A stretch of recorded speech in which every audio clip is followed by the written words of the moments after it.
Well, Egypt is preparing to host Chinese President Xi Jinping as well. For more on that, I'm joined live from Cairo by CCTV's Lindy Mtongana. Lindy, just how significant is this visit to Egypt?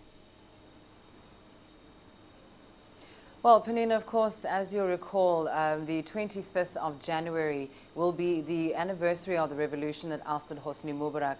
Now, over the past 5 years, it seems that Egypt has struggled to secure stability and more so to secure economic growth for the country.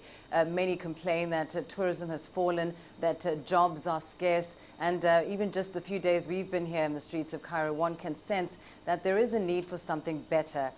This is the context under which President Xi will be visiting Egypt. He arrives on Wednesday, and it's expected that some of these discussions that will be held with President Abdel Fattah al-Sisi of Egypt will include measures around trade, or discussions rather, around trade and investment, infrastructure investment in particular, as well as other development issues.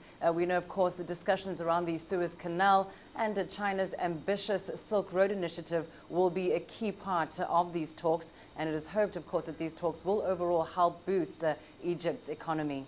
And what sort of preparations, Lindy, are we talking about here? Well, it's interesting, Panina, if you take a drive through Cairo, you're not going to see banners or posters or flags that would suggest that the president of China is on his way. But that is by no means an indication of a lack of preparedness or anticipation for this visit. In fact, it's considered a great honor that the president of China is coming, and there is great preparations underway to ensure that the visit is safe and that it runs very smoothly. As I mentioned, he arrives on Wednesday. President Xi arrives on Wednesday morning and will be met by Egyptian President Abdel Fattah al-Sisi.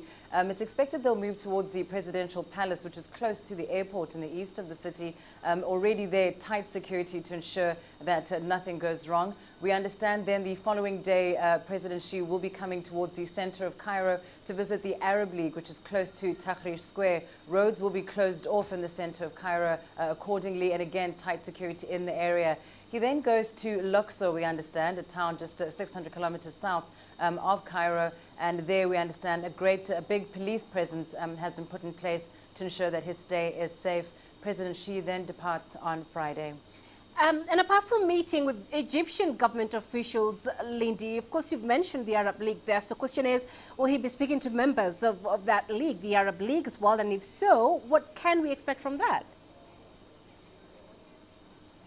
Well, this is very interesting. I think a lot of people, analysts around the world, are watching this particularly closely. We do know that the Secretary General of the Arab League, Nabil Al-Arabi, has indeed confirmed that President Xi will be at the Arab League on Thursday. He has pointed to two key areas of discussion. The first is joint cooperation between Arab countries and China, and the other, of course, is recent developments within the Middle East and North Africa affecting those Arab League countries. Central to that will be the tensions between Saudi Arabia and Iran. And of course, as you mentioned, those two countries do form part of President Xi's overall visit to the Middle East. Previously, China has not played a major role in terms of conflict resolution or engaging on easing tensions within the Middle East. All right, Lindy Mtongana live there in Cairo. Many thanks, Lindy.